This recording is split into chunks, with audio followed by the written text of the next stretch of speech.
नमस्कार दोस्तों, स्वागत है आपका हमारे यूट्यूब चैनल टॉप क्लासेस में। आज हम पढ़ेंगे टॉप 15 आईटीआई इंटरव्यू एमसीक्यूज़ जो कि ड्राफ्टमैन, फिटर, टर्नर, मशीनिस्ट में आते हैं। और जो हमारे कम्पिटिटिव एग्जाम्स होते हैं जैसे ISRO, ONGC, DRDO, ATI, CTI, ITI, CITS, OFB यानी ordnance factory, IT training officer, इस टाइप के जो कम्पिटिटिव एग्जाम्स हैं उनमें जो क्वेश्चन आते हैं उस प्रकार के हम टॉप 15 आईटीआई क्वेश्चंस पढ़ेंगे। फर्स्ट क्वेश्चन है, which of the following command is used to remove some part from a solid object in solid works. यानी सॉलिड वर्क में हम कौन सी कमांड यूज करके रिमूव कर सकते हैं सॉलिड ऑब्जेक्ट से। Option A cut command, option B copy command, option C cross command या ऑप्शन डी कैंसिल कमांड। तो इसका सही आंसर है option A cut command. Cut command से हम सॉलिड वर्क में सॉलिड ऑब्जेक्ट का कुछ भी पार्ट हम रिमूव कर सकते हैं। Next question, which command is mandatory during the use of fleet command. यानी जब हम फ्लिट कमांड यूज करते हैं तो उसमें क्या ज़रूरी होता है। Option A area, option B distance, option C radius या ऑप्शन डी सरकमफ्रेंस। तो जब हम फ्लिट कमांड यूज़ करते हैं तो उसमें सबसे ज़्यादा मैंडेटरी क्या होता है, रेडियस। तो इसीलिए इसका सही answer option C. Next question, which of the following command is use not related to draw tool. यानी इनका कहने का मतलब ये है कि इनमें से कौन सी कमांड ड्रॉ टूल से संबंधित नहीं है। Option A line, option B polygon, option C rectangle या ऑप्शन डी चैम्फर। तो जो ड्रॉ टूल में क्या होता है, लाइन भी होती है, पॉलीगन कमांड भी होती है, रेक्टेंगल भी होता है, लेकिन उसमें क्या नहीं होता, चैम्फर। तो इसलिए इसका सही answer option D. Next question, which of the following is not a type of assembly drawing. यानी इनमें से असेंबली ड्राइंग का कौन सा प्रकार नहीं है। General assembly drawing, unit assembly drawing, design assembly drawing या इंस्टॉलेशन असेंबली ड्राइंग। तो इसका सही आंसर है ऑप्शन डी, क्योंकि ड्राइंग इसमें असेंबली का जो प्रकार नहीं वो क्या है, अनइंस्टॉलेशन असेंबली ड्राइंग। तो सही answer option D. Next question, which of these is not an advantage of interchangeability. यानी इंटरचेंजेबिलिटी का कौन सी एडवांटेज नहीं है।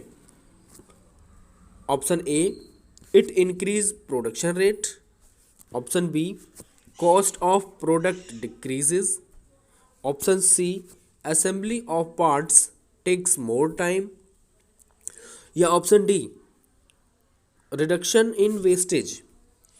यानी इट इंक्रीज प्रोडक्शन रेट, यानी ये उत्पादन दर को बढ़ाता है। ऑप्शन बी ये इसकी कॉस्ट ऑफ प्रोडक्ट डिक्रीज, यानी इसकी लागत घट जाती है। या option C assembly of parts takes more time, यानी पार्ट को असेंबल करने में अधिक समय लगता है। या option D reduction in wastage, यानी नुकसान कम होता है। तो इसमें जो इंटरचेंजेबिलिटी का लाभ नहीं है वो ये नहीं है, assembly of parts takes more times, यानी उसमें अधिक समय लगता है जबकि उसमें समय नहीं लगता।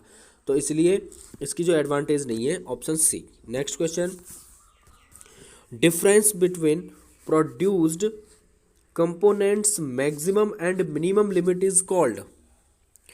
यानी उत्पादक घटक में मैक्सिमम और मिनिमम लिमिट के जो मध्य अंतर होता है उसे क्या बोलते हैं। Option A clearance, option B allowance, option C tolerance या option D limit.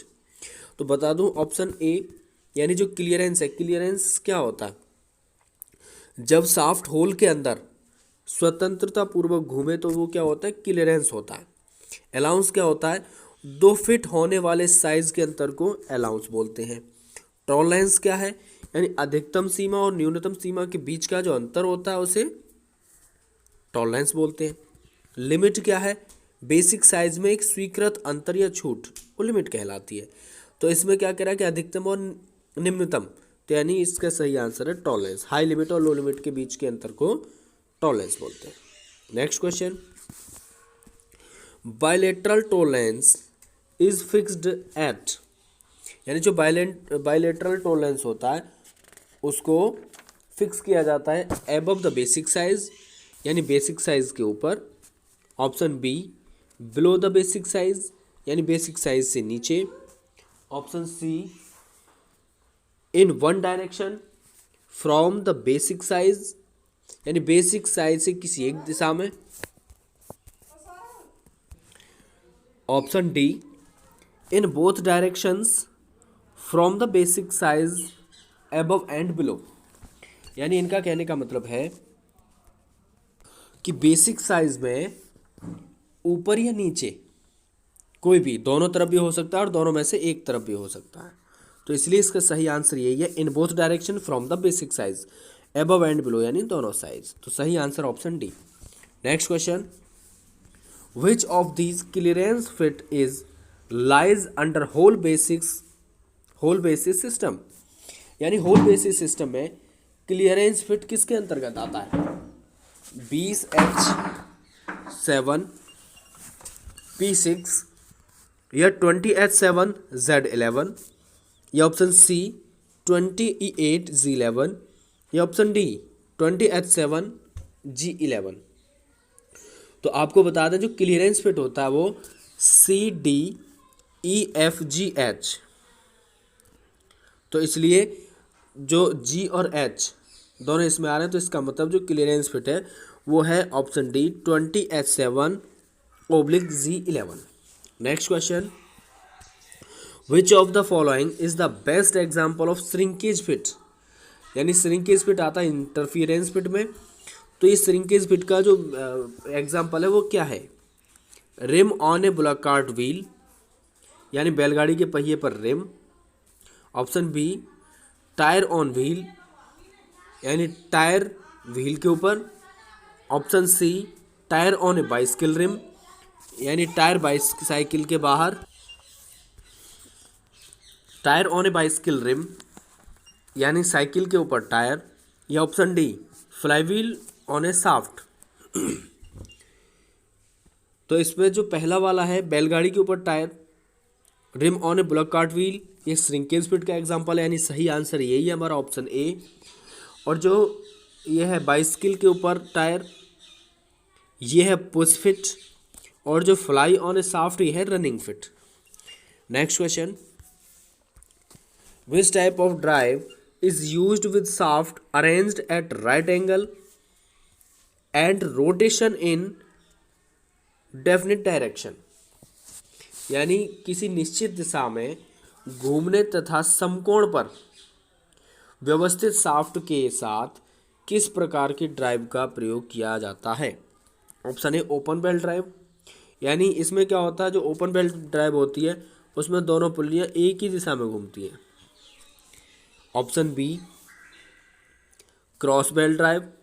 Cross belt drive में क्या होता है कि दोनों एक दूसरे के विपरीत दिशा में घूमती है। Option C, quarter turn belt drive. इसमें क्या होता है एक सीध में न होकर किसी एक दिशा में घूमती है।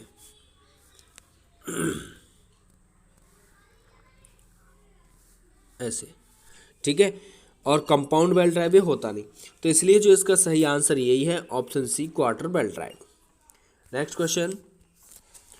क्वेश्चन है, which of these pulley is used for different velocity proportions, यानी इनमें से कौन सी पुल्ली है कि जिसे हम डिफरेंट वेलोसिटी यानी कई तरह से यूज़ कर सकते हैं। Option A, jockey pulley. Option B, fast and loose pulley. Option C, rope pulley. Option D, cone pulley. तो जो जॉकी पुल्ली है ये क्या है, इसमें बेल्ट ज़्यादा ढीली चल रही होती है, वहाँ पे हम जॉकी पुल्ली का यूज़ करते हैं, ठीक है।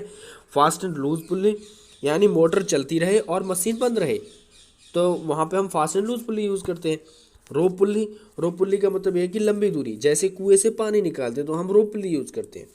कोन पुल्ली, यानी मशीन को अलग अलग गतियों पर चलाना होता है, तो जहाँ मशीन को अलग अलग गतियों पर चलाना होता है यानी डिफरेंट वेलोसिटी प्रोपोर्शंस, तो इसका मतलब यह है कि ऑप्शन डी, कोन पुल्ली, हम कोन पुल्ली यूज़ करते हैं। Next question, for power transmission at right angle which of these gears are,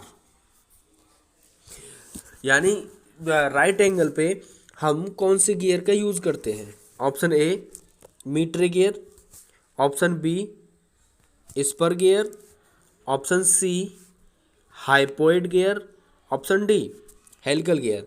तो जो मीटर गियर है वो हम 90 डिग्री पे यूज़ करते हैं, ठीक है, यानी राइट एंगल पे। तो इसका सही आंसर है ऑप्शन ए। वैसे आपको बता दूं ऑप्शन सी ये हॉरिजेंटल शाफ्ट से वर्टिकल शाफ्ट पे यूज़ किया जाता है हाइपोइड गियर, और हेलिकल गियर समानांतर शाफ्ट पर हाई स्पीड और हैवी लोड के लिए यूज़ किया जाता है।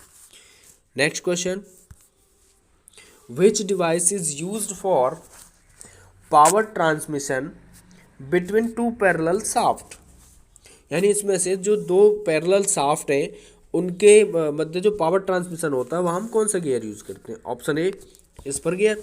तो स्पर गियर को जो हम यूज़ करते हैं वो समानांतर शाफ्ट पर स्थानांतरित करते हैं। Option B bevel gear. Bevel gear में क्या होता है कि हम गति की दिशा बदलने के लिए बेवल गियर यूज़ करते हैं। Rack and pinion. Rack and pinion मतलब रोटेरी मोशन को लीनियर मोशन में कन्वर्ट करता है, यानी रोटेरी मोशन ऐसे और लीनियर मोशन ऐसे, ठीक है। वर्म एंड वर्महील, यानी ये गति को कम करता है। तो अब ये कह रहा है कि दो समानांतर शाफ्ट, तो उसमें क्या है आंसर? स्पर गियर, इसलिए हमारा सही answer option A. Next question, the basic function of A cam is convert to, यानी कैम किसको कन्वर्ट करता है? Option a linear motion to angular motion, यानी रेखीय गति को कोणीय गति में कन्वर्ट करता है। Option B reciprocating motion to rotary motion, यानी प्रत्यागामी गति को घूर्णीय गति में कन्वर्ट करता है। या option C rotary motion to reciprocating motion, यानी घूर्णीय गति को प्रत्यागामी में करता है, यानी रोटेरी को रेसिप्रोकेटिंग में करता है। और up and down motion to reciprocating motion, यानी ऊपर से नीचे गति को कन्वर्ट करता है। तो जो कैम है,